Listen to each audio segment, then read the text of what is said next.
Welcome and thank you for joining us on this edition of News 2. I'm Sandra Gamansing. The Real ID Act was passed in 2005.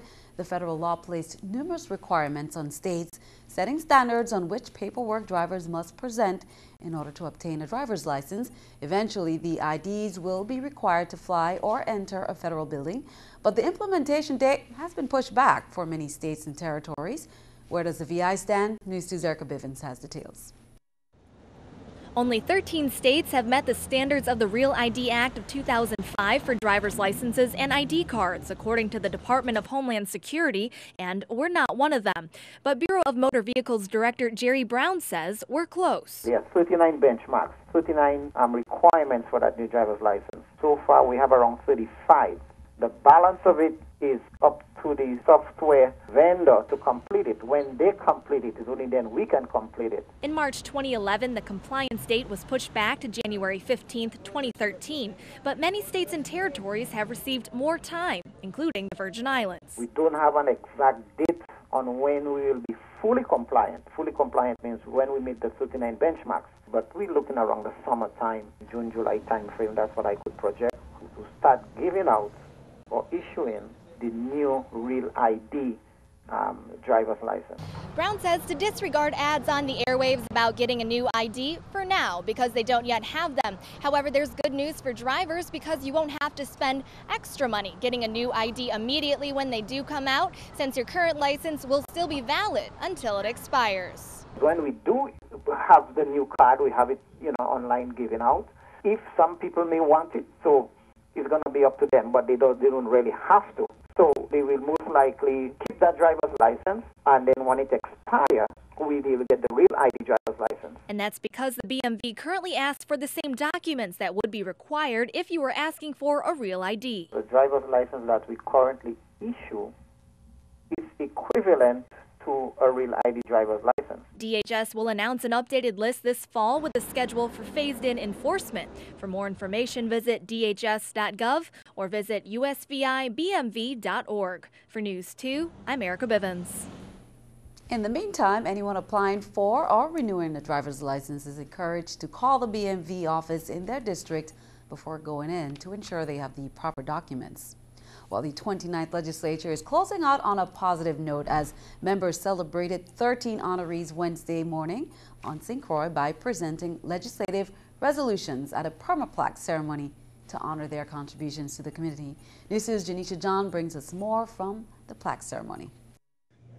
It was a day filled with honor as members of the 29th legislature hosted a permaplaque ceremony on St. Croix to pay tribute to 13 honorees by legislative resolutions. A resolution with the whereas clauses establishes and makes a distinction by identifying facts and giving a history of the accomplishments and the successes of a person or an individual or a group. The various senators in attendance presented the resolutions, thanking the following honorees for their contributions: Judge Patricia Steele of the Family Court, Gloria Joseph, the family of Officer Colbert Chapman, Otto Tramberg, Vera Magdalena Fallu for her support of senior citizens, the Rocketry Club of the Elena Christian Junior High School, George Flores for his contributions to the town of Frederiksted, Camille King Derby Macedon,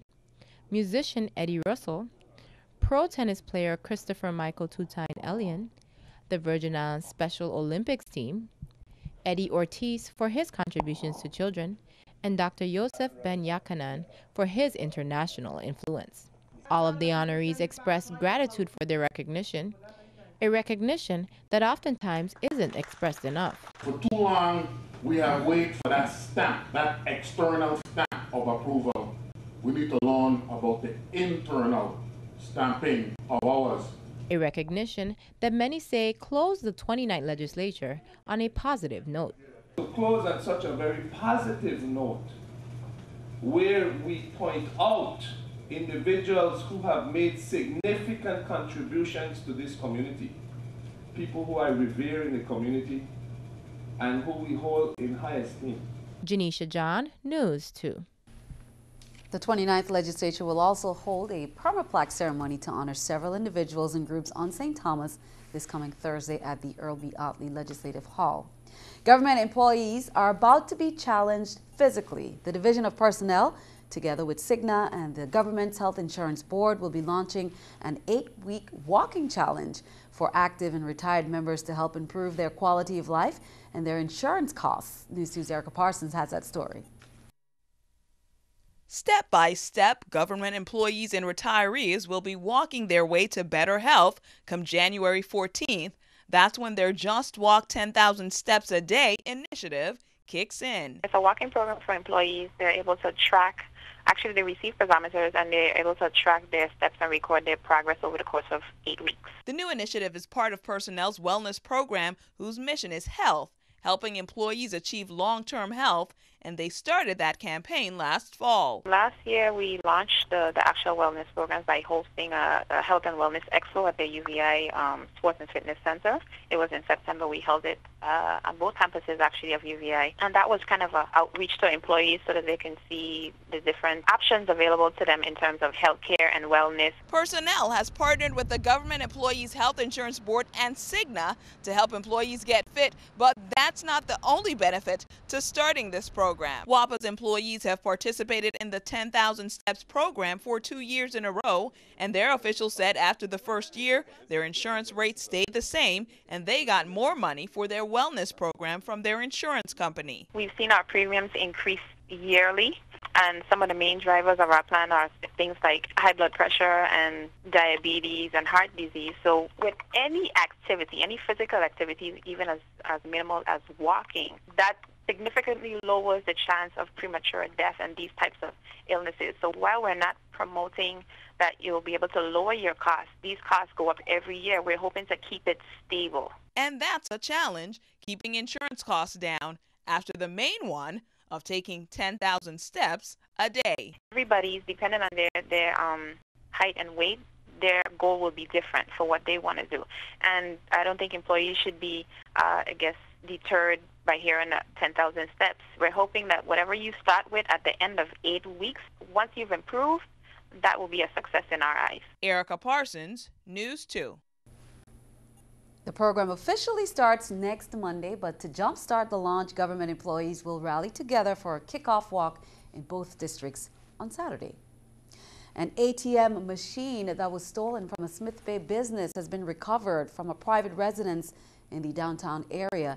Anthony M. Davis, 26 years of age, of Lemon Strata, was arrested and charged with possession of stolen property and grand larceny, among other charges. Police say they were advised of an activated alarm at about 3:15 a.m. January 8th. On the scene, they noticed that the ATM was unbolted from the floor. Witnesses told police they saw a white Ford Escort leaving the scene. Members of the intelligence unit received information indicating where the ATM was being housed. Davis was placed on a $35,000 bail and remanded to the BOC. On St. Croix, police are investigating a non-fatal shooting that occurred Wednesday in Frederickstead. The victim told police he was shot in his left calf by an unknown persons near the intersection of King and Hill Streets. He did not know who fired the shot or why. The victim drove himself to the Juan Louis Hospital for treatment, where police spoke to him. This case is being followed up by the Criminal Investigation Bureau detectives. Also on St. Croix, police are investigating a shooting that occurred Sunday evening in the Mutual Homes community. The victim told police he was unloading groceries from his car when shots were fired at him from a multicolored Toyota. The victim was struck in both legs and his right arm and taken to the Juan Louis Hospital. Police did locate the vehicle in the Lorraine Village apartments and confiscated it. This case is ongoing. Anyone with information should call detectives at 712-6077. Well, a meeting aimed at preventing another mass shooting is underway at the White House. The Obama administration is gathering input from all sides of the gun control debate, looking for solutions. Danielle Nottingham has the latest from Washington, D.C. Vice President Joe Biden's task force is gathering input from gun safety organizations and groups representing victims of gun violence. We are vitally interested in what you have to say. On Thursday, he'll talk to gun owners, including a representative from the National Rifle Association. The goal is clear: find ways to curb gun violence in America. Sonia Silbert helped organize gun control rallies right after the Newtown school shooting. If we can actually get groups to come together and ban assault weapons. That is a really necessary and fantastic first step. Silbert also says a lasting solution involves confronting mental health issues and the violence young people are exposed to, especially in video games. That's the message New Jersey's Republican Governor Christie expressed on CBS this morning. I have 4 kids at home. I don't allow Call of Duty or these other games in, and we got to start talking about that as parents. So talk about all of it. Representatives from the entertainment and video game industries will also be at the White House this week. The president wants recommendations from Biden's task force by the end of this month. The White House says the president wants to act quickly on the proposals. He's already called on lawmakers to bring back the ban on assault weapons, restrict the sale of high-capacity magazines, and close background check loopholes. While some pro-gun lawmakers have signaled a willingness to take action, gun advocates are resisting a push for more gun control. Danielle Nottingham, News 2. Governor Andrew Cuomo in New York plans to call on his state to pass one of the toughest bans on assault weapons in the country. Keeping our eye on the economy, most taxpayers will be able to file their 2012 returns starting January 30th instead of the 22nd. The IRS says the filing season is being delayed because of the big tax package passed by Congress January 1st. Some experts are concerned that a possible fight over the debt ceiling could force the government to delay sending out tax returns refunds. This is the New York Stock Exchange with Scotiabank's Stock Market Watch. Everything up: the Dow 61, Nasdaq 14, S&P 3. Coming up on News 2, could you be a millionaire and not know? Well, a winning Powerball ticket was sold on St. Thomas and the winner has not come forward. Be sure to check out your tickets. That's coming up next.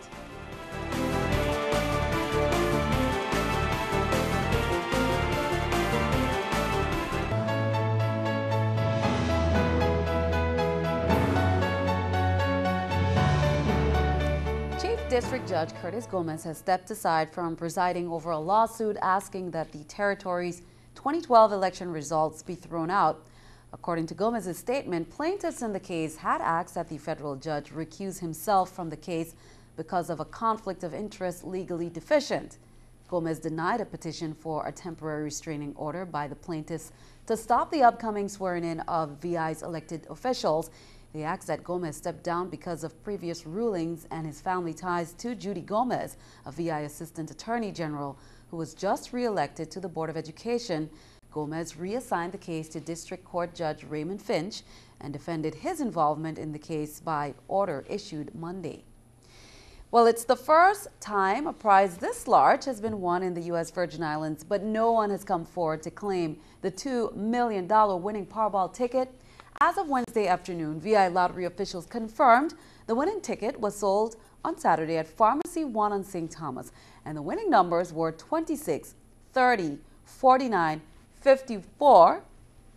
The Powerball was 25. It is possible the winner was a visitor to the island. However, if you think you may be holding that winning ticket, there's a simple way to confirm. You can verify your numbers at the VI lottery location in Havenside. And remember, there's a 6-month deadline to claim your prize. Good luck. Well, as News 2 reported on Tuesday, the Centers for Disease Control and Prevention says 41 states are reporting widespread cases of the flu. At least 18 children have died from the virus, including 17-year-old Max Schwollert on Christmas Day. Here's his tragic story into your health. This is 17-year-old Max Schwollert and his family on Christmas Day, hours after he came down with the flu. Later, he took a turn for the worse and was airlifted to a Minnesota hospital. Phil Schwollert is Max's uncle. It was really just a snowball effect over several days, and doctors made a few brief periods of some progress, but just were never really able to get ahead of things, and his body just honestly just couldn't keep up. The flu virus can weaken a person's natural defenses. Max, who did not get a flu shot, developed a bacterial infection and pneumonia. It caused his organs to shut down. Schwollert died on December 29th. Lynn Finelli tracks flu for the CDC. Influenza causes death often through its complications.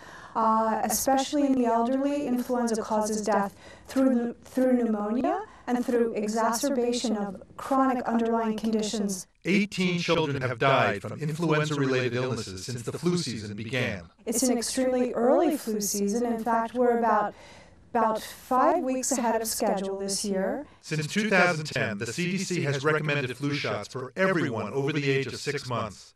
Yet only 37% of Americans have been vaccinated this season, which is about average. I asked the CDC, what's the #1 misconception about the flu? And the answer was the mistaken belief that the vaccine can cause the flu. It may cause a reaction with a little bit of aches and pains, maybe even a low-grade fever, but that resolves in a day or so, and the vaccine does not cause the flu. Dr. John LaPook, CBS News, New York. Be sure to stick around. Your News 2 AccuWeather forecast is coming up next.